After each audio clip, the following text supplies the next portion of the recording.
50% से 2% अधिक का ये मतलब है कि हम आधे से भी 2% अधिक हैं।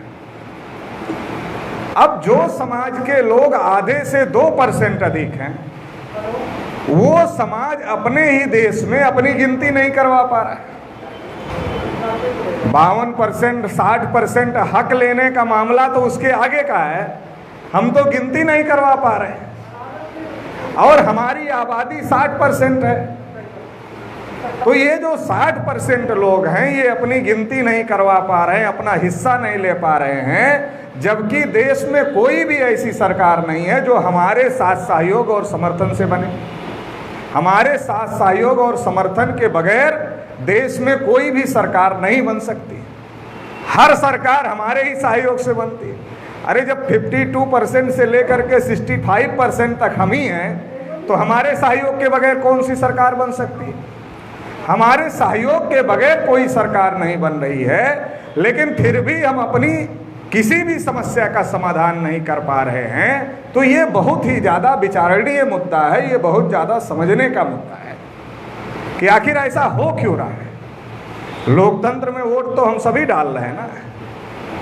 जब लोकतंत्र में हम सभी वोट डाल रहे हैं तो फिर ऐसा क्यों हो रहा है? इसका कारण यह है कि हम वोट तो जरूर डाल रहे हैं, लेकिन हम अपने मुद्दों पर वोट नहीं डाल रहे हैं, हम अपनी समस्याओं पर वोट नहीं डाल रहे हैं। हम या तो जाति के नाम पर वोट डाल रहे हैं या तो धर्म के नाम पर वोट डाल रहे हैं। जाति और धर्म के नाम पर हमारा वोट तो लूटा जा रहा है, मगर हमारी किसी भी समस्या का समाधान नहीं हो रहा है। जब जाति का नेता जाति में आता है, किसी भी जाति का हो, तो क्या कहता है? सारी जाति के लोग आगे चले गए, बस अपनी ही जाति पीछे रह गई। अपनी जाति को आगे लेकर जाना है, तो अपनी जाति को आगे लेकर के जाना है। इसके लिए जो जाति बिरादरी के लोग हैं वो ऐसा सोचते हैं कि जब बिरादरी का नेता आया है, वो अपनी बिरादरी को आगे ले जाना चाहता है, तो जरूर इस बिरादरी के नेता का साथ देना चाहिए। तो हमारे लोग अपनी अपनी बिरादरी के नेता का साथ देते हैं, और जब हमारे लोग अपने अपने बिरादरी के नेता का साथ देते हैं, तो जो बिरादरी का नेता है वो फिर कहाँ जाता है? फिर वो या तो सोनिया गांधी के पास जाता है या तो अमित शाह के पास जाता है। फिर सोनिया गांधी को कहता है हमारी बिरादरी के इतने लोग हमारे पीछे हैं, कितना दे रहे हो? अगर सोनिया गांधी थोड़ा कम देती है तो अमित शाह के पास जाता है और अमित शाह को कहता है कि हमारी बिरादरी के इतने लोग हमारे पीछे हैं, कितना दे रहे हो? भेड़ का मालिक भेड़ को पालता है और पालने के बाद उसको कटने के लिए बेच देता है। पहले पालता है भेड़ को और फिर सौदा करता है। तो जब भेड़ का मालिक भेड़ का सौदा करता है तो कभी भेड़ को पूछता है कि तुम्हारा सौदा करूं या ना करूं? तो जब बिरादरी के नेता हमारा सौदा कर रहे हैं तो क्या कभी हमको पूछ रहे हैं कि तुम्हारा सौदा करूं या ना करूं? वो हमारे बल पर एमपी बन रहे हैं, हमारी ताकत पर एमएलए बन रहे हैं, हमारी ताकत पर मिनिस्टर बन रहे हैं, लेकिन उनके एमपी एमएलए और मिनिस्टर बनने की कुर्बानी हमारे समाज को चुकाना पड़ रहा है कि वो एमपी एमएलए बनने के बाद जो बोल रहे थे वो भी चुप हो जा रहे हैं और बोलना बंद कर दे। तो इससे जो हमारे समाज को हक कैसे मिलेगा? जब हम जिनको जाति बिरादरी के नाम पर नेता चुन रहे हैं और वो जाति बिरादरी के नेता मिल करके ब्राह्मणों के नेताओं के साथ में समझौता कर रहे हैं, खुद के लिए टिकट मांग रहे हैं, अपनी बेटी के लिए टिकट मांग रहे हैं, अपने बेटे के लिए टिकट मांग रहे हैं, अपने पति पत्नी के लिए टिकट मांग रहे हैं, खुद मंत्री बनना चाह रहे हैं, बेटे बेटी को मंत्री बनाना चाह रहे हैं, वो तो अपना पर्सनल देख रहे हैं और हम सोच रहे हैं ये बिरादरी का भला कर रहे हैं। तो ये बिरादरी के नाम पर बहुत बड़ी ठगी है, बहुत बड़ा स्कैंडल है जो हमारे लोगों को ठगने का काम कर रहा है। तो इसलिए ये बात हम लोगों को बहुत ठीक प्रकार से समझना होगा। किसी भी एक बिरादरी की आबादी 60% नहीं है। किसी भी एक बिरादरी की आबादी 60% नहीं है। जब किसी भी एक बिरादरी की आबादी 60% नहीं है तो लड़ाई कैसे लड़ोगे? अगर लड़ाई लड़ना है तो बिरादरी की लड़ाई लड़ने से मामला नहीं बने, मामला ओबीसी की लड़ाई लड़ने से बनेगा। ओबीसी की लड़ाई लड़ोगे तब आपकी संख्या 60% है। अगर बिरादरी की लड़ाई लड़ोगे तो केवल इस्तेमाल होते रहोगे, बिरादरी के नाम पर नेता इकट्ठा करेगा और सौदा करेगा और आपकी किसी भी समस्या का समाधान नहीं। हमारे पिछड़े वर्ग के लोगों की समस्या क्या है? हमारे पिछड़े वर्ग के लोग सभा बनाते हैं, यादव क्षत्रिय महासभा, कुर्मी क्षत्रिय महासभा, कुशवाहा क्षत्रिय महासभा, पाल क्षत्रिय महासभा। जितनी मेहनत हम लोग अपने को क्षत्रिय बनने में लगा रहे हैं, अगर उसका 10% मेहनत हम अपने को ओबीसी बनने में लगा दें तो हमारी समस्याओं का समाधान हो जाएगा, क्योंकि हम 60% है। हम बहुत ज्यादा ताकत लगा रहे हैं, बहुत ज्यादा मेहनत लगा रहे हैं कि हम क्षत्रिय बन जाए। और जो तथाकथित क्षत्रिय हैं वो हमको मानने के लिए तैयार नहीं है। जो तथाकथित क्षत्रिय हैं वो हमको मानने के लिए तैयार नहीं। हम उनके लेवल पे, मतलब हम पिछड़े से अगड़ा बनना चाहते। हम क्षत्रिय क्यों बनना चाहते हैं? अलग अलग बिरादरी के लोग, क्योंकि हम पिछड़े से अगड़ा बनना चाहते हैं। लेकिन इतना दिन से हम अपने को क्षत्रिय बनने की कोशिश कर रहे हैं, लेकिन हम पिछड़े से अगड़ा नहीं बन पा रहे। और अगड़ा हम क्षत्रिय बनने से नहीं बन पाएंगे, क्षत्रिय लिखने से नहीं बन पाएंगे। लेकिन अगर हम अपने को ओबीसी मान लें तो हमारी संख्या हो जाएगी 60%। और जब 60% ओबीसी इकट्ठा होकर के अपनी गिनती के लिए, अपनी संख्या के अनुपात में हिस्सेदारी के लिए जब वोट करेगा तो कोई भी सरकार हो उसकी मजबूरी है हमारी समस्या का समाधान करना, क्योंकि वोट हमारा ज़्यादा है। तो जब हम इस देश की विधायिका में, इस देश की कार्यपालिका में, इस देश की न्यायपालिका में, इस देश की मीडिया में, इस देश के कल कारखाने में, इस देश के उद्योग धंधे में, इस देश की जमीनों में जब हम 60% हिस्सा ले लेंगे तो हम पिछड़े रहेंगे। अगर हम 60% हिस्सा पा गए तो अपने आप ही अगड़े हो जाएंगे। तो जो अगड़े होने का काम है वो तो हम कर नहीं रहे हैं, जिससे हम अगड़े हो सकते हैं वो काम हम कर नहीं रहे हैं। और जिस काम से हम और ज़्यादा पीछे जाएंगे वो काम हम कर रहे हैं। बिरादरी के नाम पर जितना डिवाइड होंगे उतना हम पीछे जाएंगे, क्योंकि बिरादरी हमारे बाप दादा ने नहीं बनाई। अगर हमारे बाप दादा ने जाति व्यवस्था बनाई होती तो बनाने वाला आदमी इतना मूर्ख कैसे हो सकता है कि अपने को ही नीचे रख ले लात जूता खाने के लिए? कम से कम बनाने वाला आदमी अपने को नीचे क्यों रखेगा? वो तो अपने को ऊपर रखेगा ना। अगर हमारे किसी पुरखे ने, यादव के पुरखे ने, कुर्मी के पुरखे ने, मौर्या के पुरखे ने, पाल के पुरखे ने, निषाद के पुरखे ने, प्रजापति के पुरखे ने, अगर हमारे बैकवर्ड समाज के किसी भी के पुरखे ने जाति व्यवस्था बनाई होती, पूर्वजों ने बनाई होती, तो क्या करते? अपनी जाति को सबसे ऊपर रखते। कम से कम बनाने वाला इतना अक्लमंद तो होगा ना कि अपने को ऊपर रखा जाए। लेकिन अगर हमारे लोगों ऊपर नहीं हैं और हमारे लोग नीचे हैं और अपमानित हो रहे हैं, तो इसका मतलब ये है कि हमारे बाप दादा ने जाति व्यवस्था नहीं बनाई। जाति व्यवस्था हमारे पुरखे पूर्वजों ने नहीं बनाई, बल्कि जाति व्यवस्था जो जाति व्यवस्था में सबसे ऊपर है उसने बनाई, और सबसे ऊपर ब्राह्मण है। तो ब्राह्मण तब भी हमको लड़ाकर बांटने के लिए जाति व्यवस्था बनाई। अंतिम मौर्य राजा जो राजा वृद्धरथ थे, राजा वृद्धरथ की हत्या पुष्यमित्र शुंग नाम के ब्राह्मण जो उनके सेनापति था उनका, उन्होंने, पुष्यमित्र शुंग नाम के ब्राह्मण ने राजा वृद्धरथ की हत्या की। और सम्राट वृद्धरथ की हत्या करने के बाद में जाति व्यवस्था ब्राह्मणों ने बनाई कि इनसे मुकाबला नहीं किया जा सकता। अगर ये इकट्ठा रहेंगे तो जाति व्यवस्था बनाकर हमारे लोगों को विभाजित करने का काम किया, बांटने का काम किया। आप मनुस्मृति पढ़ो तो उसमें सारी बातें लिखी हुई हैं, काल्पनिक बात मैं नहीं बोल रहा हूँ कोई। ये जाति व्यवस्था ब्राह्मणों ने बनाई, और ब्राह्मणों ने जो जाति व्यवस्था बनाई वो हमको विभाजित करने के लिए बनाई। अगर हम इकट्ठा रहेंगे तो हमारा मुकाबला नहीं कर सकते। अगर हम विभाजित रहेंगे तो एक जाति को दूसरी जाति से लड़ाएंगे, दूसरी जाति को तीसरी जाति से लड़ाएंगे, तीसरी जाति को चौथी जाति से लड़ाएंगे, चौथी जाति को पांचवी जाति से। अच्छा आप बताओ, 3743 जातियां ओबीसी में है, किसी एक जाति का दूसरी जाति पर विश्वास है? नहीं। क्यों नहीं भाई, सब तो ओबीसी है, क्यों विश्वास नहीं?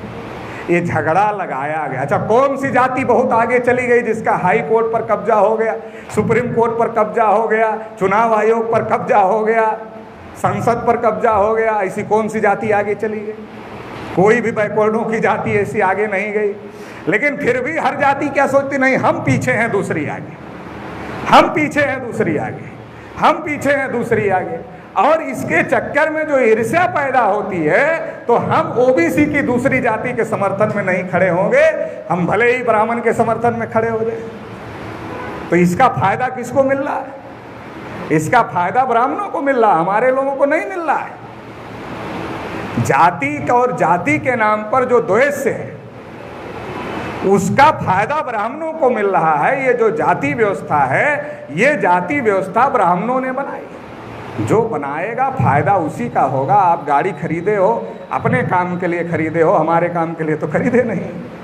ब्राह्मणों ने जाति व्यवस्था बनाई तो अपने काम के लिए बनाई है, तो उनका काम कर रही है, हमारा काम नहीं करेगा। अगर हमको अपना काम लेना है तो हम जितना हो सकता है उतना हमको संगठित करने की जरूरत। उदाहरण के लिए जैसे शेड्यूल कास्ट को अधिकार क्यों मिल गया? आपसे कम संख्या ना शेड्यूल कास्ट, कितनी संख्या?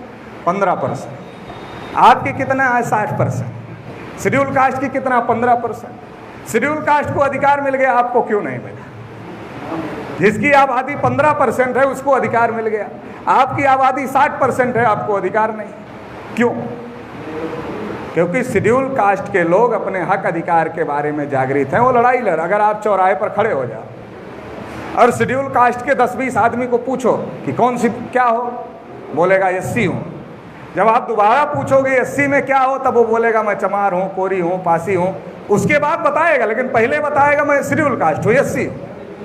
आप चौराहे पर 10-20 शेड्यूल कास्ट के आदमी को पूछ लो, लेकिन आप ओबीसी के लोगों को पूछो चौराहे पर खड़े होकर के क्या हो, पहला आदमी बोलेगा यादव हूँ, दूसरा बोलेगा कुर्मी हूँ, तीसरा बोलेगा लोधी हूँ, चौथा बोलेगा मौर्या हूँ, पांचवा बोलेगा प्रजापति हूँ, छठा बोलेगा पाल हूँ। अब ओबीसी कोई मिला इसमें आपको? शेड्यूल कास्ट का आदमी तो जैसे आप पूछते हो शेड्यूल कास्ट मिलता है, लेकिन जब ओबीसी के आदमी से आप पूछते हो क्या हो, तो क्या इसमें कोई ओबीसी मिलता है? वो अपनी बिरादरी को पहले नंबर पर रखता है ओबीसी का। मैं जानता हूं कि हजारों साल से दिमाग में घुसा दिया गया है, तो एक दिन में तो निकलेगा नहीं, लेकिन कम से कम जैसे क्षत्रिय बनने के लिए मेहनत कर रहे हो, तो उसका 10% मेहनत अगर ओबीसी बनने के लिए कर दो कि हम चौराहे पर खड़े हों, क्या हो भाई ओबीसी। अगर यादव भी बोले ओबीसी है, कुर्मी भी बोले ओबीसी है, मौर्या भी बोले ओबीसी है, निषाद भी बोले ओबीसी है, प्रजापति भी बोले ओबीसी है, बघेल भी बोले ओबीसी है, लोधी भी बोले ओबीसी है, तो ओबीसी है ना। फिर ओबीसी 60% हो गए। जब हम ओबीसी हो गए तब हम 60% हो गए, और जब हम बिरादरी हो गए तो जब राष्ट्रीय लेवल पर उसका आंकड़ा निकलेगा ना तो पॉइंट में आएगा। स्टेटों में तो चलो आप कुछ आधा %, पौना % निकाल लोगे, 2%, 4% भी कुछ बिरादरी निकल सकती हैं, लेकिन जब आप सेंट्रल लेवल पर आंकड़ा निकालोगे तब वो जाएगा। तो इससे तो एक बिरादरी से कुछ हो नहीं सकता। तो इसलिए अगर हमको 60% बनना है तो ओबीसी बनना पड़ेगा। अच्छा ओबीसी बनने से फायदा क्या है? जब तक हम बिरादरी के बने हैं तो आंख मूंद कर बिरादरी के नाम पर बिरादरी के नेता को समर्थन कर रहे हैं। क्यों समर्थन कर रहे हैं? एक ही मुद्दा है, बिरादरी। फिर वो बिरादरी जाके उधर टिकट ले लेता, उधर मंत्री बन जाता है, फिर वो हमारे सारे लोगों का वोट ले लेता है, कहाँ?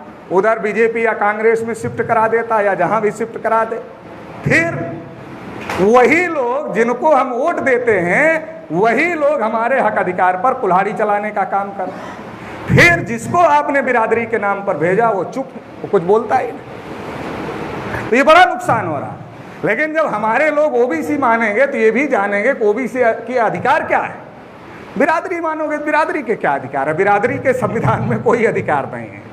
संविधान में जो अधिकार है वो ओबीसी का है, बिरादरी का। किसी यादव का ये अधिकार है, किसी कुर्मी का ये अधिकार है, किसी लोधी का ये अधिकार है, किसी मौर्य का। ऐसा संविधान में कोई अधिकार नहीं है, लेकिन ओबीसी का अधिकार है। तो ये जो ओबीसी का अधिकार है, जब ओबीसी मानोगे तो जानोगे ओबीसी का अधिकार क्या है, और जब जानोगे ओबीसी का अधिकार क्या है तो बोलोगे यार ओबीसी का अधिकार नहीं मिल रहा है। तो ओबीसी के अधिकार की लड़ाई कौन लड़ रहा है, उसके साथ ही जाना है, बाकी किसी के साथ नहीं जाना। तब तो बात होगी ना, तब बात बनेगी, तब लोग डरेंगे कि ओबीसी अब ओबीसी के अधिकार के साथ जा रहा है, उसकी लड़ाई लड़ने वाले के साथ जा रहा है। अब इसको बेवकूफ़ नहीं बनाया जा सकता। अभी मंत्रिमंडल का विस्तार हुआ, शायद 28 मंत्री के करीब बनाए।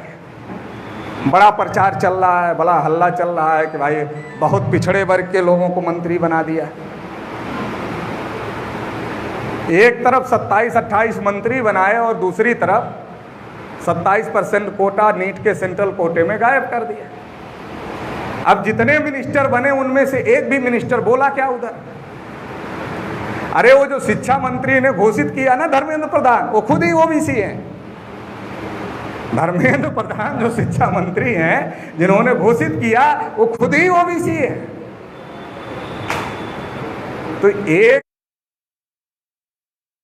आदमी को मंत्री बनाना, पूरे समाज का वोट लूटना और लूटने के बाद उसी समाज का सत्यानाश करना, ये सस्ता सौदा है या महंगा सौदा है? ये हमारे लिए तो बहुत महंगा पड़ेगा, लेकिन उनके लिए सस्ता है। हमारे लिए तो बहुत महंगा पड़ेगा। आउटलुक ने एक खबर छापी, संकट टालने के लिए बढ़ाया कुनबा। जो लोग आउटलुक पढ़े होंगे उनको पता होगा, संकट टालने के लिए बढ़ाया। तो संकट ओबीसी के लोगों के ऊपर आया था कि मंत्री नहीं बनते तो मर जाते। ओबीसी पर संकट नहीं आया था, सरकार पर संकट आया था कि 22 में चुनाव आने वाला है। और पंचायत चुनाव का जो रिजल्ट आया, उससे योगी जी की दौड़ कभी दिल्ली लगती है तो कभी केशव मौर्य के घर तक पहुंचना पड़ता है। ये पंचायत चुनाव के रिजल्ट का असर हुआ है। तो बोला कुछ बिरादरी के नेताओं को अगर मिनिस्टर बना देते हैं और उनका चेहरा दिखा करके इनका वोट हासिल कर लेते हैं तो इनका सत्यानाश तो कर ही रहे, लेकिन सरकार रहेगी तभी सत्यानाश करेंगे। तो सरकार बनाने के लिए वोट चाहिए। वैसे 2017 में क्या कहा था, केशव प्रसाद मौर्य को उत्तर प्रदेश का मुख्यमंत्री बनाया जाएगा। वोट लिया केशव मौर्य के नाम पर, वोट लिया अनुप्रिया पटेल के नाम पर, वोट लिया ओम प्रकाश राजभर के नाम पर। और जब मुख्यमंत्री बनाने का समय आया तब तो केशव को उप बनाकर चुप कर दिया। योगी आदित्यनाथ के बारे में भी कभी किसी ने कहा था कि इनको भी मुख्यमंत्री बनाए? कभी किसी ने नहीं कहा, मगर योगी आदित्यनाथ को मुख्यमंत्री बनाया। और योगी ने जितने फर्जी इनकाउंटर यूपी में हुए, उसमें सबसे ज्यादा पिछड़े वर्ग के लोगों के फर्जी इनकाउंटर। कोई पिछड़े वर्ग का आदमी नहीं बोल रहा। महिलाओं के ऊपर लगातार अन्याय अत्याचार हो रहा है पिछड़े वर्ग। बलिया में एक पाल बिरादरी के आदमी को गोली मार दिया पुलिस के सामने, एसडीएम के सामने। कौशाम्बी मौर्य जी का जनपद है ना, वहां कुशवाहा की हत्या कर दिया पंडितों ने। प्रतापगढ़ में पटेलों की हत्या कर दिया। राठ में, हमीरपुर में दीपिका लोधी को आत्महत्या करना पड़ा क्योंकि पंडित लोग चुनाव जिताने के बाद में फिर उसको नाचने के लिए मजबूर कर रहे थे। पुलिस ने कार्यवाही नहीं किया, इतना प्रताड़ित हुई कि आत्महत्या करना पड़ा। एक मामला नहीं है, बहुत सारे मामले हैं पूरे प्रदेश में। पिछड़े वर्ग के लोगों के ऊपर अन्याय अत्याचार हो रहे हैं। लेकिन क्या पिछड़े वर्ग के लोगों ने कोई आंदोलन चलाया कि भाई शेड्यूल कास्ट के लिए एट्रोसिटी एक्ट है, अगर शेड्यूल कास्ट के ऊपर कोई अन्याय अत्याचार करता है तो एट्रोसिटी एक्ट है। लेकिन क्या ओबीसी के ऊपर अन्याय अत्याचार हो तो इसके लिए कोई एट्रोसिटी एक्ट बना है? कोई एट्रोसिटी एक्ट नहीं बना। और सबसे ज्यादा अन्याय अत्याचार हो रहा है, घरों पर कब्जा हो रहा है, हत्याएं हो रही, अधिकारियों कर्मचारियों का उत्पीड़न बड़े पैमाने पर हो रहा है। लोकतंत्र में गोली चलती है, गोली नहीं चलती। जब गोली तीपता तो तोप तलवार चलती थी, तब हमारे पुरखे किसी से पीछे नहीं थे राजा बनने में। जब तोप तलवार के बल पर, बंदूक के बल पर और जब राजपाट लिया जाता था, तो हमारे पुरखे किसी से पीछे नहीं थे। आज बोली बोलने का समय है, बोली बोलना सीखना पड़ेगा पिछड़े वर्ग के लोगों को। अगर बोली बोलना हम सीखेंगे लोकतंत्र में, तो हमें हमारे हक अधिकार मिलेंगे, केवल अधिकार नहीं मिलेंगे। जिसको बोली बोलना आता है वो शासक बन जाता है, और हमारी तो आबादी ही 60% है, तो हम तो शासक बन जाएंगे अगर हमको अपनी बोली बोलना आ जाए। लेकिन हमारी समस्या है कि हम सुनते उनकी हैं तब बोलते हैं, हम अपनी तो बोलते ही नहीं। एक विकास दुबे का इनकाउंटर हुआ, अभी मरा या बचा है ये भी कन्फर्म नहीं। कुछ लोगों का ये भी कहना है असली विकास दुबे तो बचा हुआ है, ऐसा भी कुछ लोगों का कहना है। मगर ब्राह्मणों ने पूरे प्रदेश भर में हंगामा खड़ा कर दिया कि ब्राह्मणों के ऊपर बहुत अत्याचार हो, गैंगस्टर के मारे जाने से। हमारे तमाम नौजवानों को पुलिस ने एनकाउंटर किया जिनके ऊपर कोई खास केस नहीं थी।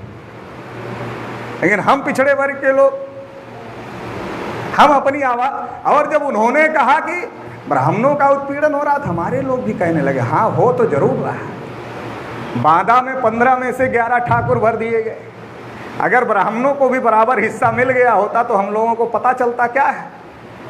अरे वो तो पता इसलिए चल गया कि ब्राह्मणों को भी हिस्सा नहीं मिला, 15 में से 11 ठाकुर हो गए, तो ब्राह्मण चिल्लाने लगे, तो हमको भी पता चल गया कि ओबीसी को भी हिस्सा नहीं मिला।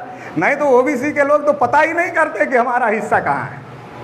हम तो मस्त हैं बिरादरी के नशे में और धर्म के नशे में, या तो बिरादरी के नेता के नशे में, या तो धर्म का अफीम खा के मस्त है। तो अगर हम अपने हक अधिकार के बारे में नहीं जागे तो आज़ादी का 74 साल का 7400 साल में हमें हमारे हक अधिकार नहीं मिले। और इसीलिए तो हम कहते हैं कि दुनिया में 7 अजूबे हैं, मगर 8वां अजूबा हम खुद पिछड़े वर्ग के लोग हैं। क्योंकि इतनी आबादी होने के बाद भी हमको रोना पड़ रहा है कि देश में जानवरों की गिनती होती है, कुत्तों की गिनती होती है, हिजड़ों की गिनती होती है, मगर पिछड़ों की गिनती नहीं होती। तो 8वें अजूबे से कम है क्या? जिसकी आबादी 60% है उसको रोना पड़ रहा है कि हमारी गिनती नहीं हो रही। भाई साहब, तो ये रोना अगर हम रो रहे हैं तो इसका मतलब हम दुनिया के 8वें अजूबे हैं।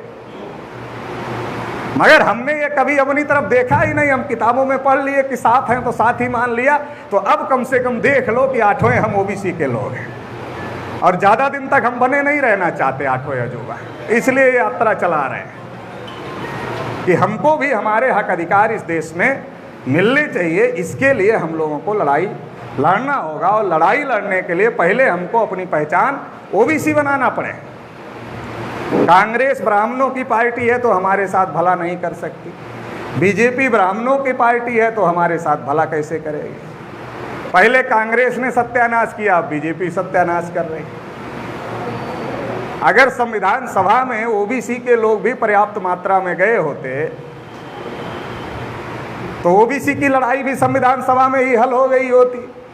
जैसे शेड्यूल कास्ट को मिल गया संविधान में, जैसे शेड्यूल ट्राइब को मिल गया संविधान में, वैसे ओबीसी को मिल जाता। फिर 92 तक क्यों आने की जरूरत पड़ती?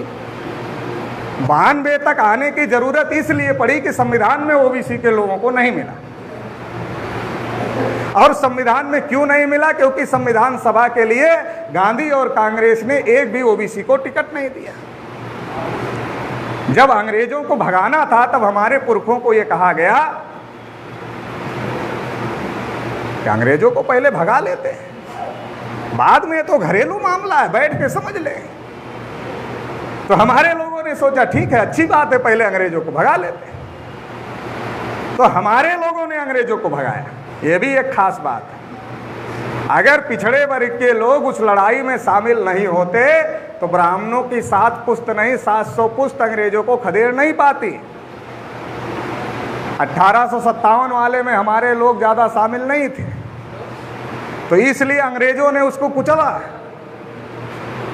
और अंग्रेजों ने कुचला तो ब्राह्मण इतने डर गए कि 1885 तक चिड़ी चुप रहे, कुछ बोले ही नहीं। और 1885 में जब कांग्रेस बनाया तो अंग्रेज को ही उसका अध्यक्ष बना दिया। इतने डरपोक लोग अंग्रेजों को भगा ले जाते हैं। 1885 में जब कांग्रेस बनाया तो अंग्रेज को अध्यक्ष बनाया। और एक नहीं कई कई अध्यक्ष अंग्रेज बनाए और कहा ये तो हम मनोरंजन करने के लिए कांग्रेस बनाए, बाकी इसका आज़ादी से कोई लेना लादना नहीं, हम अंग्रेजों को भगाना नहीं चाहते। तिलक ने तो यहाँ तक कहा कि अगर अंग्रेज हमको हिस्सा दें जैसे मुगल अपने शासन में देते थे, तो फिर अंग्रेजों का राज हमारा राज, और यही हमारे स्वराज्य का मतलब है। हमारे स्वराज्य का ये मतलब नहीं अंग्रेज देश छोड़कर चले जाए। हमारे लोग क्या पढ़ाया जाता है, स्वराज्य हमारा जन्मसिद्ध अधिकार है, तिलक ने कहा। तो हमारे लोग पढ़ते हैं, बहुत गर्व भी महसूस करते हैं कि स्वराज्य के लिए तिलक बलिदान हो गए, लड़ाई लड़े। अरे तिलक ने कहा कि स्वराज्य का मतलब नहीं अंग्रेज देश छोड़कर चले जाएं, बल्कि जैसे मुगल ब्राह्मणों को हिस्सा देते थे, इसलिए मुगलों के विरोध में ब्राह्मणों ने कोई विद्रोह नहीं किया, वैसे ही अगर अंग्रेज ब्राह्मणों को हिस्सा दें तो अंग्रेजों को राज हम स्वीकार करने के लिए तैयार हैं, यही हमारा स्वराज है। तो तिलक अंग्रेजों के हमको हक अधिकार मिले इसके विरोध में थे, वो ब्राह्मणों के लिए स्वराज चाहते थे, हमारे लिए नहीं चाहते। 1918 में जब साउथ बोरो कमीशन आया, भास्कर राव जाधव ने ओबीसी के लिए विधिमंडल में आरक्षण मांगा, बाबा साहब डॉक्टर अंबेडकर ने शेड्यूल कास्ट के लिए विधिमंडल में आरक्षण मांगा, तो तिलक उस समय कांग्रेस के बड़े नेता थे।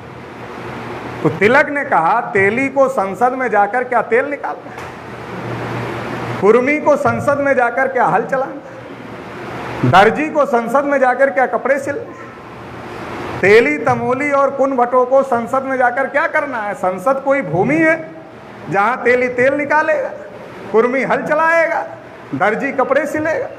ये बात किसी किताब में पढ़ाई जाती है, ये पढ़ा दिया जाएगा तो हमारे लोग समझ जाएंगे कि तिलक ब्राह्मणों के लिए लड़ रहे थे, हमारे लिए नहीं लड़ रहे थे। इसलिए आधी बात पढ़ाई जाती है, स्वराज्य हमारा जन्मसिद्ध अधिकार है, इसे लेकर रहेंगे, और आधी बात छोड़ दी जाती है कि तेली तमोली और कुन भट्टों को संसद में जाकर क्या हल चलाना, आधी छोड़ दी जाती है। तो हमारे लोगों को पता नहीं चलता। बिहार में त्रिवेणी संघ बनाया था, यादव कुर्मी कोयरी लोग उसके नेता थे, त्रिवेणी संघ बनाया था।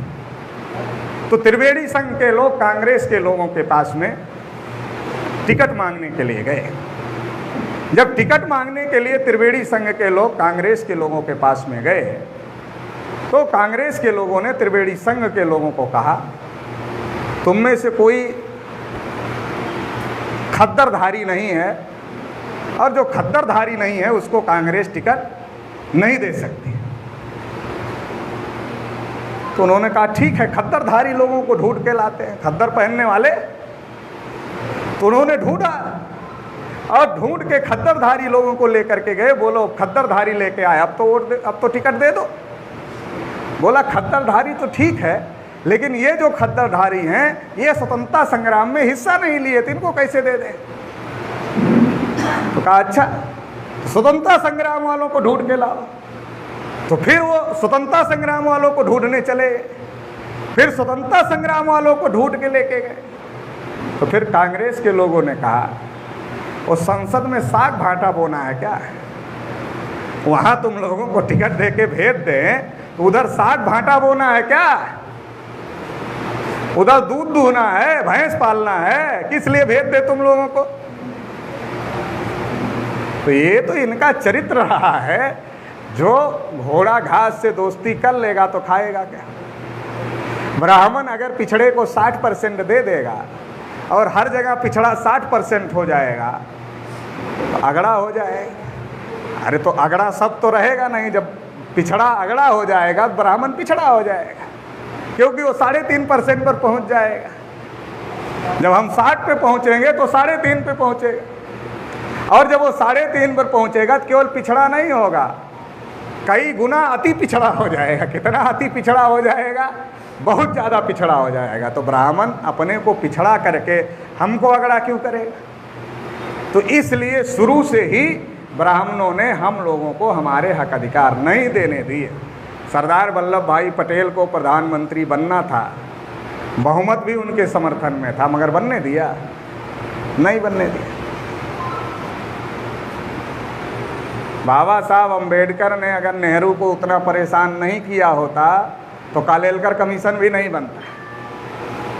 बाबा साहब अम्बेडकर ने संविधान सभा में लोगों को परेशान किया, कांग्रेस के लोगों को, तब बड़ी मुश्किल से आर्टिकल 340 आया और आर्टिकल 340 के ऊपर ही कालेलकर कमीशन आया और आर्टिकल 340 के ऊपर ही मंडल कमीशन आया। अगर बाबा साहब अम्बेडकर संविधान सभा में नहीं होते तो ये आर्टिकल 340 भी नहीं आता, और नहीं आता तब तो आज तक भी हमको कुछ नहीं मिलने वाला।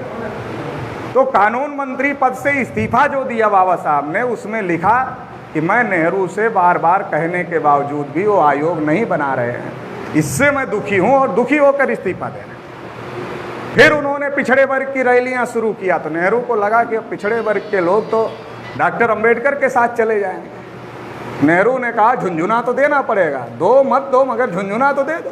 तो कालेलकर जो पूना के ब्राह्मण थे उनके नाम का झुंझुना दे दिए। तो झुंझुना दे दिया तो वो झुंझुना लागू तो करना नहीं था, वो तो केवल दिखाने के लिए था, और दिखाने के लिए था तो वो उसको रद्दी की टोकरी में नेहरू ने डालने का काम किया। मंडल ने जब अपनी रिपोर्ट दिया तो इंदिरा गांधी की सरकार थी, इंदिरा गांधी ने मंडल लागू नहीं किया। जनता पार्टी की सरकार आई तब मंडल लागू हुआ, और जब जनता पार्टी की सरकार आई, बीपी सिंह प्रधानमंत्री बने, तो काशीराम जी ने बीपी सिंह और देवीलाल में झगड़ा हो गया। तो काशीराम जी ने देवीलाल जी को कहा कि देवीलाल जी, हम तो आपको लीडर समझते थे, मगर बीपी सिंह ने आपको लीडर बना दिया है। लीडर का मतलब सीढ़ी होता है। हम तो आपको लीडर समझते थे, मगर बीपी सिंह ने आपको लीडर बना दिया, सीढ़ी बनाकर प्रधानमंत्री बन गए, अब आप कोई भाव नहीं दे रहा है। तो देवीलाल ने अलग रैली बुलाई। तो रामविलास पासवान, शरद यादव और जो दूसरे उस समय बैकवर्ड शेड्यूल कास्ट के नेता जो जनता पार्टी में थे, उन्होंने बीपी सिंह को कहा कि आप मंडल लागू कर रहे हो या हम जाएं देवीलाल के पास, हमारे नेता तो देवीलाल हैं। तो बीपी सिंह ने दबाव में आकर मंडल कमीशन लागू किया, और जब मंडल लागू किया तो मंडल की केवल एक सिफारिश बीपी सिंह ने लागू की। हमारे बहुत सारे पिछड़े वर्ग के लोग बीपी सिंह को मसीहा मानते हैं, मानो या ना मानो, मेरा ये कहना नहीं है, मगर जानकारी सही होनी चाहिए। जानकारी सही क्या है? बीपी सिंह प्रधानमंत्री थे, उनके हाथ में सारी ताकत थी, तो मंडल की सारी सिफारिशें लागू कर सकते थे, लेकिन मंडल की केवल एक सिफारिश लागू किया, नौकरियों में 27% आरक्षण। बाकी की जो दूसरी सिफारिशें थी, एजुकेशन में रिजर्वेशन प्रमोशन और भी जो बहुत सारी मंडल कमीशन की सिफारिशें थी, उन सिफारिशों को बीपी सिंह ने लागू ही नहीं किया। तो बीपी सिंह केवल अपनी कुर्सी बचाने के लिए एक लागू किया। ईमानदारी से अगर सारा लागू करते तो सारा न जाता सुप्रीम कोर्ट में, और सारा जाता सुप्रीम कोर्ट में तो कुछ ना कुछ गलत सही सुप्रीम कोर्ट पे उसके कहना पड़ता। लेकिन जब नौकरियों में 27% रिजर्वेशन केवल एक ही चीज बीपी सिंह ने लागू किया, तो एक ही मामला गया। तो ये बात भी हम लोगों को समझने की है। तो ये तो सारा काम कांग्रेस ने कर दिया चौपट करने का, और बचा खुचा काम बीजेपी ने कर दिया। जब मंडल कमीशन का फैसला आया, 52 को 27 मिला, 27 को क्रीमी लेयर लग गया। तो कांग्रेस बीजेपी ने सोचा कि जब शेड्यूल कास्ट को क्रीमी लेयर नहीं है, शेड्यूल ट्राइब को क्रीमी लेयर नहीं है, ओबीसी को क्रीमी लेयर लगाए। अगर ओबीसी इसके विरोध में खड़े हो गए, एक तो 52 को 27 दिया, 27 पे भी क्रीमी लेयर लगाया, तो अगर ओबीसी खड़े हो गए तो जो ब्राह्मणों ने कब्जा किया है वो कब्जा वापस करना पड़ेगा, नुकसान ब्राह्मणों का हो जाएगा। तो वापस ना करना पड़े तो इनको किसी ना किसी लड़ाई में फंसा देते। तो मंडल की लड़ाई को दबाने के लिए कमंडल की लड़ाई शुरू की, क्योंकि ब्राह्मणों ने अध्ययन किया कि ओबीसी के लोग तो राम भक्त लोग हैं, तो राम भक्त लोगों को राम के नाम पर भड़काया जा सकता है। तो ब्राह्मणों ने कहा कि बाबरी मस्जिद में जहां राम जी पैदा हुए थे, वहां हम तुम्हारे राम का मंदिर बनाना चाहते हैं, मगर मुसलमान बनने नहीं देना चाहते, इसलिए चलो अयोध्या। तो जिनको दिल्ली जाना था वो अयोध्या गए। दिल्ली जाते संसद घेरते और कहते कि जब शेड्यूल कास्ट की जितनी संख्या उतना आरक्षण है, आदिवासी की जितनी संख्या उतना आरक्षण है, तो ओबीसी की जितनी संख्या उतना आरक्षण मिलना चाहिए, मंडल की बची सिफारिशें लागू होनी चाहिए। अगर ऐसा कहते तो हमारे बच्चों को लाखों नौकरियां मिलती, मगर ऐसा कहने के बजाय क्या किया? ऐसा कहने के बजाय अयोध्या चले गए बाबरी मस्जिद गिराने। 6 दिसंबर 1992 को बाबरी मस्जिद गिरा दी। कौन कौन गिराया? विनय कटियार, कल्याण सिंह, उमा भारती, परवीर तोगड़िया, ये सारे लोगों ने बाबरी मस्जिद गिराया। हमारे लोगों को बताया गया कि मुसलमानों का बहुत बड़ा नुकसान हो गया, बहुत बड़ा किला ढहा दिया। कितना बड़ा किला ढहाया? एक ऐसी मस्जिद गिराई जिसमें मुसलमान नमाज ही नहीं पढ़ते थे। मुसलमान ऐसी मस्जिद गिराया जिसमें मुसलमान नमाज ही नहीं पढ़ते थे, ऐसी मस्जिद गिराया। और अभी मंदिर के फेवर में फैसला आ गया, एक भी ओबीसी को ट्रस्ट में रखा क्या? हम लोग तो पहले से ही कह रहे थे मंदिर बन भी जाएगा तो घंटा बजाने के लिए भी तुमको रखने वाले नहीं है ट्रस्ट में। अरे चलो दूसरे को ना रखते, विनय कटियार को रख लेते, उमा भारती को रख लेते, कल्याण सिंह को रख लेते, परवीर तोगड़िया, ये तो गिराने वाले में शामिल थे ना, इनको रख लेते। दूसरे को ना रखते, इनको रख लेते, मगर इनको भी नहीं रखा। कल्याण सिंह जी जब राज्यपाल के पद से रिटायर हुए तो उन्होंने दोबारा बीजेपी ज्वाइन किया, कहा अब हम फिर से सक्रिय राजनीति में आना चाहते हैं। तो मोदी ने वो बाबरी मस्जिद गिराने वाली केस का नोटिस कल्याण सिंह जी को भेज दिया। तब से कल्याण सिंह जी आज तक चुप हैं। अब तो खैर उनकी तबीयत पता चला कि खराब है, लेकिन कहने का ये मतलब है कि हमारे लोगों का किस तरीके से इस्तेमाल किया जाता है। अब हमारा क्या नुकसान हो गया? मुसलमानों का कोई नुकसान नहीं हुआ। लाखों मस्जिदें मुसलमानों के पास में है, वो नमाज बराबर पढ़ रहे हैं, उसमें कोई कमी नहीं। लेकिन पिछड़े वर्ग के बच्चों को जो लाखों नौकरियां मिलती मंडल की लड़ाई लड़ने से, वो लाखों नौकरियों पर ब्राह्मणों ने कब्जा कर लिया। और जब जमीन के नीचे खुदाई हुई तो वहां बौद्ध स्तूप निकले। सुप्रीम कोर्ट में जो मौर्य जी गए उनको कहा कि हम तुम्हारा नहीं सुनेंगे। तो ये बौद्ध स्तूप किसकी विरासत है भाई? ये तो हमारे पिछड़े वर्ग के लोगों की ना विरासत है। तो हमारी विरासत को भी तोड़ा गया, हमारे बच्चों को लाखों नौकरियों से वंचित किया गया, हक अधिकार से वंचित किया गया, और हमारा ही उपयोग किया गया, हमारा ही इस्तेमाल किया गया। तो समझने की जरूरत है। जब विश्व हिंदू परिषद के लोगों से सुप्रीम कोर्ट ने पूछा कि राम जी वहां पैदा हुए थे, इसका क्या सबूत है, हाई कोर्ट ने पूछा, तो विश्व हिंदू परिषद के लोगों ने कहा हमारे पास इसका कोई सबूत नहीं है। शांत रहो भाई, हल्ला मत करो, हल्ला मत करो, शांत रहो, बैठ जाओ, आप भी बैठ जाओ। तो विश्व हिंदू परिषद के लोगों ने जवाब दिया हाई कोर्ट को कि हमारे पास कोई सबूत नहीं राम जी वहां पैदा हुए, हमारा आस्था है और आस्था के कोई सबूत नहीं होते। इसका मतलब यह है कि विश्व हिंदू परिषद के पास कोई सबूत नहीं था। सबूत दो लोगों के पास था, एक के पास जमीन के ऊपर का सबूत था, एक के पास जमीन के नीचे का सबूत था। जमीन के ऊपर का सबूत मुसलमानों के पास में था क्योंकि उनकी मस्जिद गिरी हुई थी, मस्जिद थी उनकी, उनका ऊपर का सबूत था। नीचे का सबूत हमारे पास था, पिछड़े वर्ग के लोगों के पास में। जब खुदाई हुई तो बुद्धिस्टों के अवशेष नीचे से निकले, तो नीचे का सबूत हमारे पास था और ऊपर का सबूत मुसलमानों के पास था। लेकिन सुप्रीम कोर्ट ने ना ऊपर के सबूत को माना, ना नीचे के सबूत को माना, और एक तरफा फैसला दिया मंदिर के फेवर में। और सारे ब्राह्मणों को, मोदी जी कहते हैं हम पिछड़े वर्ग के हैं, और सारे ब्राह्मणों को ट्रस्ट में रखा, एक भी ओबीसी के आदमी को नहीं रखा। चंदा देना हो तो हम बड़के वाले हिंदू हैं, वोट देना हो तो हम और बड़के वाले हिंदू हैं, मुसलमानों से लड़ना हो तो फिर तो हम ही हिंदू हैं, फिर तो ब्राह्मण हिंदू होता ही नहीं, क्योंकि वो डरता है कौन लड़ेगा मुसलमानों से यार। और वो फिर बैठता है मुसलमानों के साथ, फिर क्या कहते, अरे हम थोड़े ही लड़ते। तो जो जाहिल लोग हैं ओबीसी SC ST के, वो ना लड़ते हैं आपके खिलाफ दंगे करते हैं, हम कहाँ करते हैं। उधर भी मीठा बना रहता है, इधर भी मीठा बना रहता है, हमको लड़ाता है। मुसलमान से लड़ने के लिए हम हिंदू, वोट डालने के लिए हम हिंदू, चंदा देने के लिए हम हिंदू, अधिकार के लिए हम हिंदू नहीं। बस जैसे हम अपने अधिकार की बात करते हैं तब हम हिंदू नहीं। रामनाथ कोविंद का नाम सुना ना आप लोगों ने? पुष्कर के मंदिर में गए, धक्के मारा ब्राह्मणों ने। मंदिर में राष्ट्रपति को नहीं घुसने दिया, आम आदमी की कोई हैसियत है? लेकिन जब चंदा लेना हुआ तब बढ़िया वाले हिंदू हो गए कोविंद जी। जब तक मंदिर में जाना था तब बढ़िया हिंदू नहीं थे। तो ये जो साजिश है, ये साजिश समझने की अखिलेश यादव का, मुख्यमंत्री का, हटने के बाद योगी ने सारा कमरा शुद्ध कराया गोमूत्र और गंगा जल से। फिर अखिलेश जी ने कहा अब हमको समझ में आया कि अब हम भी पिछड़े हैं, अब समझ में आया, अभी तक तो समझ में नहीं आया था। अरे चलो अब समझ में आ गया तो अब तो लड़ो ना पिछड़ों की लड़ाई, लड़ो तो, मगर लड़ो तब ना पता चलेगा कि आपको समझ में आया, केवल कहने से थोड़े समझ में आ जाए। तो साथियों ये जो बातें हैं ये बातें समझने की ज़रूरत है। हिंदू के नाम पर हमारा इस्तेमाल हो रहा है, जाति के नाम पर हमारा इस्तेमाल हो रहा है, इस्तेमाल करने वालों का फ़ायदा हो रहा, हमारा कोई फ़ायदा नहीं हो रहा, क्योंकि जिसका इस्तेमाल होता है उसका फ़ायदा नहीं होता, फ़ायदा जो इस्तेमाल करता है उसका होता है।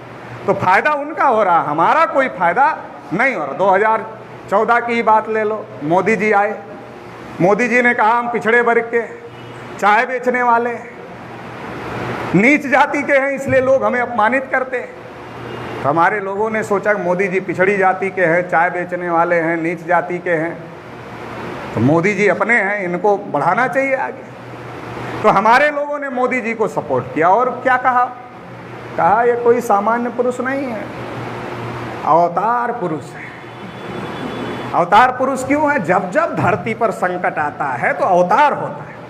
तो मोदी जी सबका साथ सबका विकास कह रहे हैं, तो सामान्य आदमी तो ऐसा बोल नहीं सकता, सबका साथ सबका विकास। ये तो कोई अवतार पुरुष ही बोल सकता है। अरे चोर का भी भला हो, डकैत का भी भला हो, जिसके घर चोरी हुई उसका भी भला हो, ऐसा कैसे कहा जा सकता है? ऐसा तो कोई कह नहीं सकता। तो ये हमारे लोगों ने क्या सोचा कि हमारे लोगों ने सोचा कि मोदी जी जरूर हमारा भला कर देंगे। तो 2014 में मोदी जी को हमारे लोगों ने सपोर्ट किया, और मोदी जी को हमारे लोगों ने जब 2014 में सपोर्ट किया तो मोदी जी देश के प्रधानमंत्री बन गए। और वो सपोर्ट करने का एक कारण और था, यही मुसलमानों को दुरुस्त किया था गोधरा में, वहाँ गुजरात में। गुजरात का मुख्यमंत्री बना तो वहाँ मुसलमानों को दुरुस्त किया। अगर देश का प्रधानमंत्री बन जाएगा पूरे देश में मुसलमानों को दुरुस्त कर। अरे अपनी दुरुस्ती की चिंता नहीं करते हो, मुसलमानों की दुरुस्ती की चिंता कर रहे हो। मुसलमानों को तो दुरुस्त कांग्रेस ने ही कर दिया है, बीजेपी को करने की जरूरत नहीं है। अटल बिहारी वाजपेयी जब प्रधानमंत्री बने तो उन्होंने अपने सीनियर अधिकारियों को बुलाया, और सीनियर अधिकारियों की मीटिंग बुलाकर अटल जी ने सीनियर अधिकारियों को पूछा कि हम मुसलमानों के विरोध में क्या कर सकते। तो सीनियर अधिकारियों ने अटल जी को कहा आप मुसलमानों के विरोध में कुछ नहीं कर सकते। अटल जी ने कहा हम देश के प्रधानमंत्री, हम मुसलमानों के विरोध में कुछ नहीं कर सकते। तो सीनियर अधिकारियों ने कहा देखिए, गुलाम भारत में मुसलमान 35% प्रशासन में थे, देश आजाद हो गया, कांग्रेस ने राज किया, मुसलमान 1.5% पर आ गए। अब 1.5% के नीचे आप कहां ले जाओगे? 1.5% के नीचे आप कहां ले जाओगे? और अगर 1.5% के नीचे ले जाओगे तो खाड़ी देशों में तेल का सौदा करने के लिए कभी कभी अधिकारी भेजना पड़ता है। वो अगर मुस्लिम अधिकारी जाते हैं, थोड़ा गुडविल रहता है, भारत एक सेकुलर राष्ट्र है, तो कम से कम 1 से 1.5% तो मुस्लिम देशों में, खाड़ी देशों में तेल का सौदा करने के लिए भेजने के लिए 1% तो मुस्लिम अधिकारी रखना पड़ेगा। इसके नीचे आप कहां ले जा सकते हो? तो कांग्रेस ने ही मुसलमानों का बंदोबस्त कर दिया है, इसलिए आपको ज़्यादा कुछ करने की ज़रूरत नहीं है। हमारे लोग सोचते नहीं, मोदी जी मुसलमान है, पहले ही मुसलमानों का बंदोबस्त हो गया। मुसलमान देश की विधायिका पर नहीं है, कार्यपालिका पर नहीं है, न्यायपालिका पर नहीं है, मीडिया पर नहीं, कहीं नहीं। लेकिन हमारे लोगों को डर दिखाया जाता है कि एक मुसलमान 14 बच्चे पैदा कर रहे हैं, देश पर मुसलमानों का कब्जा हो जाएगा, इसलिए सारे हिंदू इकट्ठा हो जाओ। क्योंकि जब तक ये डर दिखाया नहीं जाएगा तब तक 3.5% का ब्राह्मण अल्पसंख्यक से बहुसंख्यक बनेगा कैसे? ये डर के बाद ही तो हमारे लोग हिंदू बनते हैं और फिर ब्राह्मण को नेता मानते हैं। फिर ब्राह्मण जो 3.5% है उसके पीछे 60% हिंदू के नाम पर हमारा आदमी खड़ा होता है। ब्राह्मण कितना? 3.5%। 3.5% ब्राह्मण गांव में पंच और सरपंच का चुनाव अपने वोट से नहीं जीत सकता।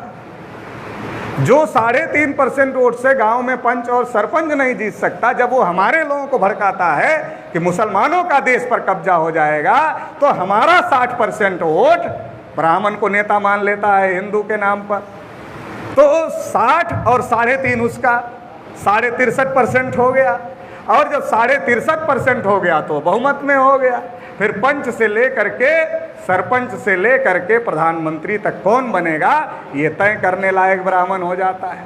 तो हिंदू के नाम पर इस्तेमाल हो रहा है। एक भी मुसलमानों की राष्ट्रीय पार्टी है क्या? एक भी है? एक भी नहीं है। हाई कोर्ट सुप्रीम कोर्ट में मुसलमान है क्या? अगर होते तो मस्जिद के फेवर में फैसला आ जाता, अगर मंदिर के फेवर में आया तो इसी से साबित होता नहीं है।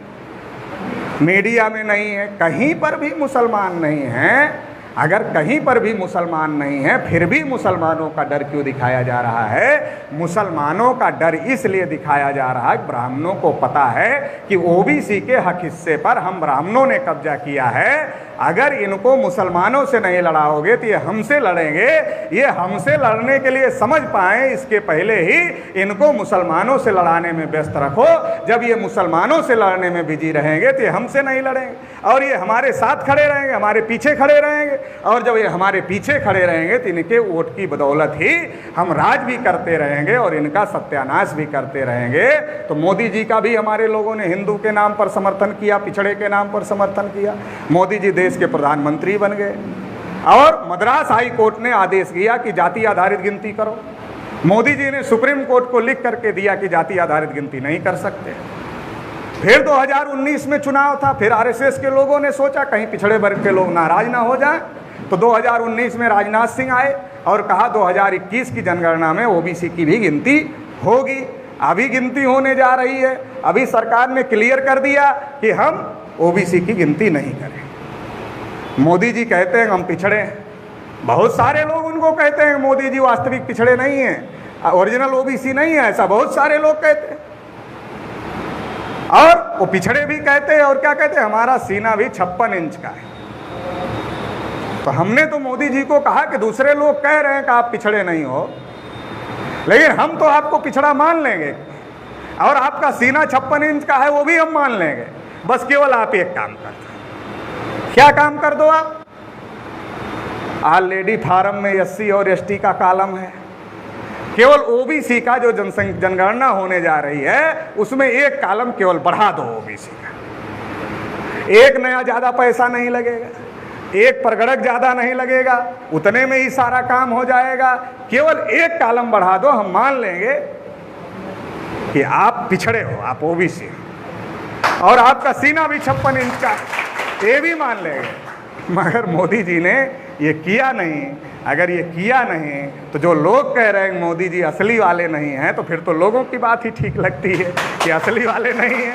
फिर तो लोगों की बात ही ठीक लग रही है कि कोई भी अगर मूर्ख से मूर्ख आदमी को आप कुल्हाड़ी दे दो और कहो कि अपने पैर पर मारो तो मारेगा। मूर्ख से मूर्ख आदमी भी कहेगा कुल्हाड़ी अपने पैर पर कैसे मारे, मेरा पैर कटेगा। हम मूर्ख भले ही हैं फिर भी हमें पता है। तो मोदी जी को तो मूर्ख कहा नहीं जा सकता। अरे देश के प्रधानमंत्री को मूर्ख कैसे कहा जा सकता भाई? देश के प्रधानमंत्री को मूर्ख नहीं कहा जा सकता, तो मोदी जी को तो मूर्ख कहा नहीं जा सकता। मगर मोदी जी पिछड़ा अपने को कहते और पिछड़ों के पैर पर कुल्हाड़ी मारे जा रहे। जानवरों की गिनती किया, ओबीसी की गिनती नहीं किया। 314 ओबीसी के बच्चे जो यूपीएससी की परीक्षा पास किए थे, आईएएस की परीक्षा पास किए थे, उनकी नियुक्ति को क्रीमी लेयर के नाम पर रोका। पिछड़े वर्ग के बच्चों का वजीफा रोक दिया, स्कॉलरशिप बंद किया। पिछड़े वर्ग के विकास के लिए बजट में पैसा, बगैर पैसे का विकास होगा? पैसा देते पिछड़े वर्ग के विकास के लिए तब न होता। पिछड़ा वर्ग आयोग बनाया, राष्ट्रीय पिछड़ा वर्ग आयोग। बड़ा डंका पीटा कि हमने तो पिछड़ा वर्ग आयोग को संवैधानिक मान्यता दे दिया। पिछड़ा वर्ग आयोग की एक भी बात नहीं मानती सरकार। पिछड़ा वर्ग आयोग की एक भी बात नहीं मानती। पिछड़ा वर्ग आयोग ने लिखा गिनती होनी चाहिए, नहीं माना। पिछड़ा वर्ग आयोग ने लिखा नीट में आरक्षण मिलना चाहिए, नहीं माना। पिछड़ा वर्ग आयोग ने लिखा कि जो 69,000 यूपी में शिक्षक भर्ती हुई इसमें ओबीसी के साथ घोटाला हुआ, नहीं माना सरकार। तो सरकार जब पिछड़ा वर्ग आयोग की कोई बात नहीं मानती तो पिछड़ा वर्ग आयोग का ढिढोरा क्यों पीट रही? तो हमारे लोगों को बेवकूफ़ बनाया जा रहा है और इसके बनाने के लिए मीडिया का भी बड़े पैमाने पर इस्तेमाल किया जा रहा है।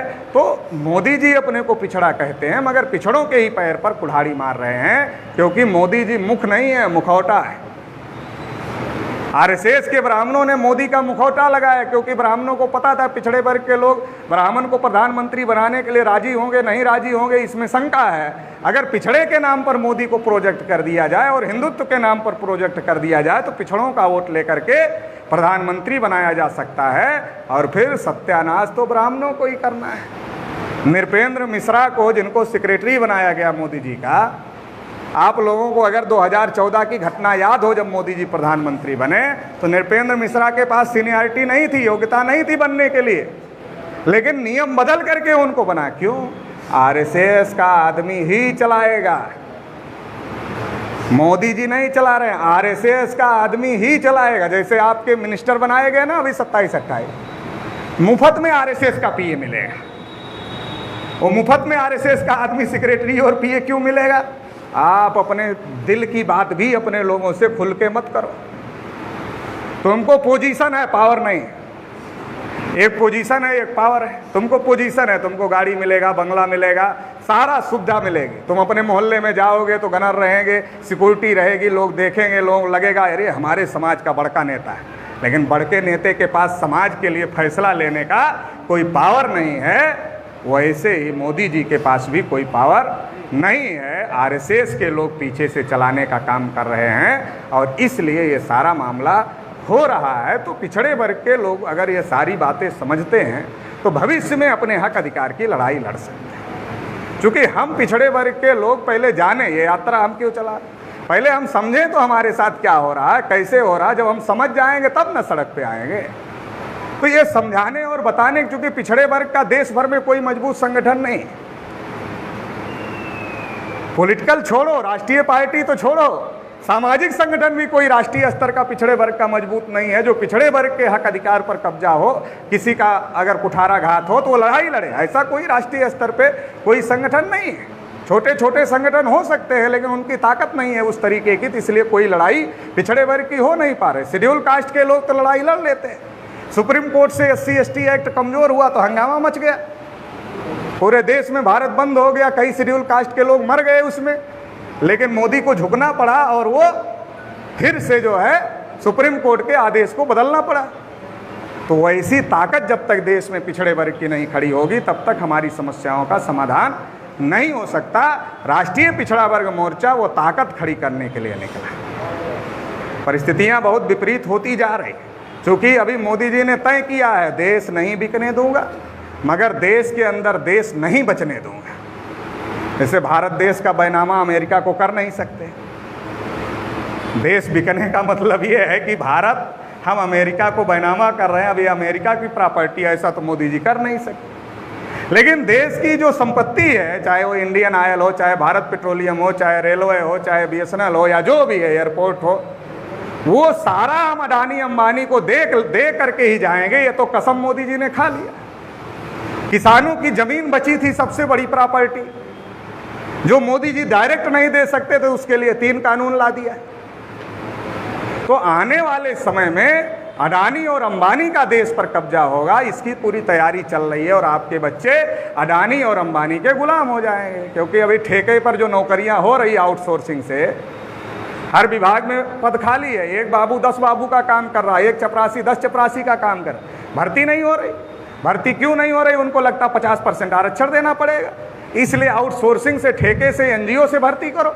और NGO से भर्ती कर रहे हैं तो क्या हो रहा है, जिस काम के लिए सरकार 60,000 वेतन देती है, उस काम के लिए NGO 10,000 वेतन दे रहा है। पहले बेगारी चलती थी, काम ज़्यादा लिया जाता था और काम के बदले दाम नहीं मिलता था, लोग कहते थे बेगार करवा रहे हैं। बेगार होता था, संविधान ने रोक लगा दिया। 8 घंटे पहले नौकरी बाबा साहब अम्बेडकर ने संविधान में लिखा, योगी ने 12 घंटे कर दिया। तो 12 घंटे कर दिया, इसका मतलब ये है बधुआ मजदूरी है, आपकी मर्जी के बगैर ज़्यादा आपसे काम लिया जाए, बधुआ मजदूरी है।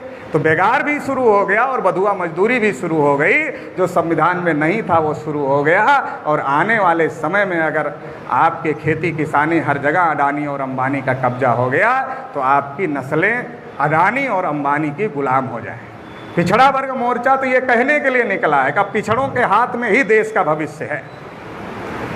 पिछड़ों की संख्या ज़्यादा, इसलिए पिछड़ों के हाथ में देश के भविष्य है।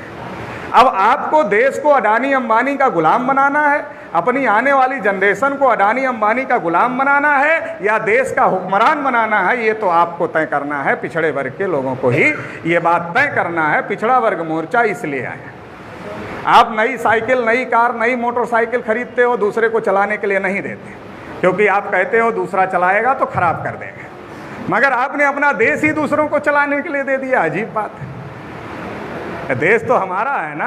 SC ST OBC माइनॉरिटी के लोग इस देश के मूल निवासी हैं। ब्राह्मण विदेशी हैं, DNA से साबित हो गया।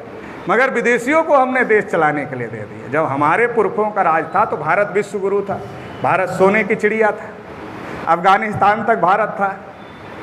और अगर आप दुनिया में जाओ, विदेशों में जाओ, अमेरिका यूरोप में जाओ, तो जिनके सामने आज हमारे OBC के लोग अगरबत्ती जलाते हैं ब्राह्मणों के कहने से, उनको दुनिया में कोई नहीं जानता।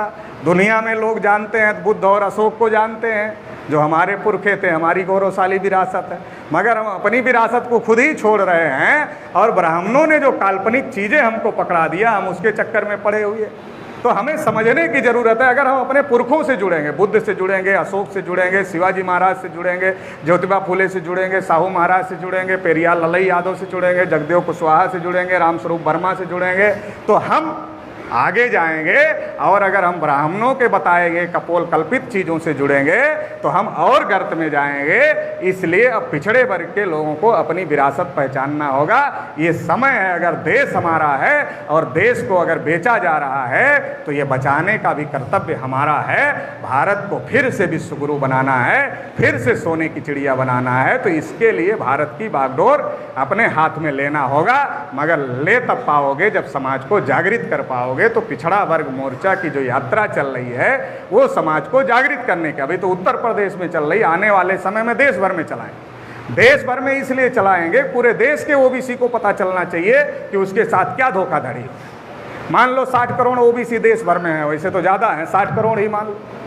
60 करोड़ में से 59 करोड़ को छोड़ दो, केवल 1 करोड़ को तैयार करो। अब 1 करोड़ को तो तैयार किया जा सकता है ना, कोई बहुत बड़ा कठिन काम तो है नहीं। 1 करोड़ में से भी 50 लाख को छोड़ दो, केवल 50 लाख को दिल्ली बुलाना है। 50 लाख को दिल्ली क्यों बुलाना है? कभी कभी घर में 4 भाई होते हैं, 3 को हिस्सा मिल जाता है, 1 को नहीं मिलता है। तो चौथा भाई गांव में पंचायत करता है, सारे गांव के लोगों को इकट्ठा करता, रिश्तेदारों को इकट्ठा करता, कहता इस घर में 4 भाई हैं, 3 को हिस्सा मिल गया, हमारा नहीं मिला, हमें भी मिलना चाहिए। और वो हिस्सा ले लेता है। जब घर में हिस्सा नहीं मिलता तो गाँव में पंचायत होती है। अगर देश में हिस्सा ना मिले तो दिल्ली में पंचायत करना पड़े। एक बार अगर 50 लाख OBC के लोगों की पंचायत हो गई दिल्ली में, तो जिन 59 करोड़ को हम नहीं बता पाए वो अपने आप ही जान जाएंगे। क्योंकि दिल्ली में जब 50 लाख OBC घुसेंगे तो दिल्ली में पैर रखने की जगह नहीं बचेगी, ऐसे ही जगह नहीं है। तो पूरे देश के OBC के लोगों को पता चल जाएगा पिछड़ों को के साथ अन्याय हुआ है, इसलिए पिछड़े इकट्ठा हो रहे हैं। तो पूरे देश का OBC इकट्ठा हो जाएगा। तो फिर किसी के बाप की औकात नहीं है हमको हमारे हक अधिकार ना दे, और ना दे तो ना दे, फिर तो हम देने वाले हो जाए। इतनी ताकत बनाने के बाद तो हम खुद ही देने लायक हो जाएंगे ना। और जब हम खुद ही देने लायक हो जाएंगे, इतनी ताकत बन जाएगी, तो शेड्यूल कास्ट के लोग तो पहले से ही लड़ाई चाह रहे हैं, क्योंकि उनको भी कागज़ पर मिल गया है, एक्चुअल में कोटा नहीं पूरा हो रहा है। आदिवासी के लोग पहले से ही चाह रहे हैं लड़ाई हो, क्योंकि उनको भी कागज़ पर आरक्षण है, कोटा नहीं पूरा हो रहा है। मुसलमानों को तो कहीं यहाँ पीट दिया जा रहा है, यहाँ पीट दिया जा रहा है। वो तो सफाई देने में ही परेशान है कि हम आतंकवादी नहीं हैं। वो अपने अधिकार की तो मांग ही नहीं कर सकते, इतना बुरी स्थिति में मुसलमानों को पहुँचा दिया गया है। तो इस देश में अगर इन सबको जोड़ दिया जाए तो आबादी 90% है, और 90% लोग देश में अधिकार वंचित हैं। तो ये 90% लोग संगठित हो जाएंगे, और 90% लोग संगठित हो जाएंगे तो देश में बहुत बड़ा भूचाल आ जाएगा। और ये जो 90% लोग हैं इस देश के मूल निवासी हैं, वो इकट्ठा हो जाएंगे तो देश में भूचाल आएगा, और भूचाल आएगा तो देश की बागडोर हम लोगों के हाथ में आएगी। और अगर आएगी तो जिसकी जितनी संख्या भारी उसकी उतनी हिस्सेदारी। हम किसी के हक अधिकार पर कब्जा नहीं करना चाहते, क्योंकि हम तो किसान हैं। किसान वैसे भी फसल बेचता है, पहले तौल देता है, तौलने के बाद थोड़ा और दे देता है, भैया थोड़ा और ले जाओ कहीं कम ना हो। तो किसान किसी के हक पर हकमारी नहीं करता। तो हम लोग तो ओबीसी के लोग लगभग सभी किसान होते हैं, तो किसान जो है वो हकमारी नहीं करता है। तो हम किसी के हक पर कब्जा नहीं करना चाहते, मगर अब हम ये भी नहीं बर्दाश्त करेंगे कि हमारे हक पर कोई कब्जा करे। जिसकी जितनी संख्या उसका उतना हिस्सा। ब्राह्मण विदेशी हैं मगर बहुत दिन से रह रहे हैं देश में, तो हमारे लोगों को बहुत चिंता है। वो कहते विकास जी आप कहते हैं विदेशी हैं तो भगा देंगे, तो बेचारे जाएंगे कहाँ। तो हम लोगों ने कहा ठीक है दया दिखाएंगे, नहीं भगाएंगे, 3.5% उनको भी दे देंगे। 3.5 उनकी संख्या है ना। हमारे पुरखे न्याय का चरित्र रहा है, तो न्याय का चरित्र हमारे अंदर भी है, तो 3.5 उनको भी दे देंगे। मगर अब 3.5 52 के अधिकार पर कब्जा करें, अब ये तो नहीं चलेगा। तो ये लड़ाई अब हो करके रहेगी और इस देश में इंसाफ कायम होगा। जिसकी जितनी संख्या भारी उसकी उतनी हिस्सेदारी, यही इंसाफ है। इस लड़ाई में आप लोग साथ सहयोग देंगे, ऐसी आशा उम्मीद के साथ आप लोगों ने मुझे सुना, इसके लिए आभार, धन्यवाद।